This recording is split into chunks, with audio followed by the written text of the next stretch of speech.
যারা অপেক্ষায় আছেন চাকরি করবেন, স্বাস্থ্য ও পরিবার কল্যাণ মন্ত্রণালয়ের স্বাস্থ্য সেবা বিভাগের অধীনে মুন্সিগঞ্জ সিভিল সার্জন কার্যালয়ে কয়েকটি পদে মোট ১৪২ জনকে লোকবল নিয়োগের জন্য বিজ্ঞপ্তি প্রকাশ করা হয়েছে।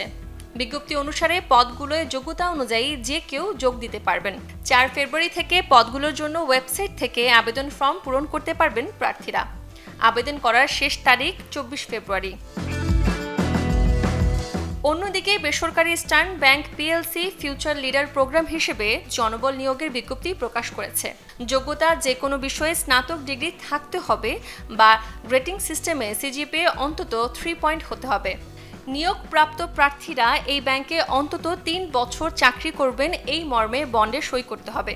প্রশিক্ষণ ও ডেভেলপমেন্ট প্রোগ্রাম শেষে সিনিয়র অফিসার বা প্রিন্সিপাল অফিসার হিসেবে নিয়োগ স্থায়ী হবে। সেই সাথে প্রতিষ্ঠানের নীতিমালা অনুযায়ী বেতন ভাতা দেওয়া হবে। আগ্রহী প্রার্থীদের ১৫ ফেব্রুয়ারির মধ্যে অনলাইনে আবেদন করতে হবে। যারা আন্তর্জাতিক স্বাস্থ্য সংস্থা অ্যাকশন এইড বাংলাদেশে কাজ করতে চান, এই প্রতিষ্ঠানটি কক্সবাজারের একটি প্রকল্পে জনবল নিয়োগের বিজ্ঞপ্তি প্রকাশ করেছে।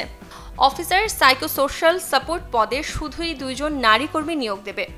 আগ্রহী প্রার্থীদের যোগ্যতা সাইকোলজি, নৃবিজ্ঞান, জেন্ডার স্টাডিজ বা সমাজ বিজ্ঞানের অনুষদে যে কোনো বিষয়ে স্নাতক ডিগ্রি থাকতে হবে এবং আবেদন করতে হবে অনলাইনে। কর্মস্থল হবে উখিয়া, কক্সবাজার। চাকরির ধরন চুক্তিভিত্তিক এবং মাসিক বেতন হবে ৭৪,৩৫৬ টাকা। চট্টগ্রাম বন্দর স্পোর্টস কমপ্লেক্স পরিচালনা পর্ষদের অধীনে একাধিক পদে জনবল নিয়োগের বিজ্ঞপ্তি প্রকাশ করা হয়েছে। এই প্রতিষ্ঠান ৩ ক্যাটাগরির পদে ৩ জনকে মাসিক সম্মানের ভিত্তিতে ৩ বছরের জন্য অস্থায়ীভাবে নিয়োগ দেওয়া হবে।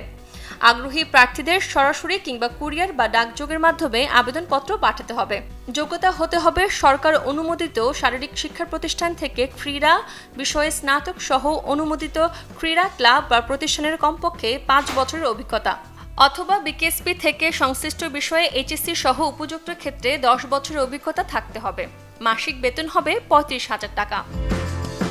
Desk report, channel 24।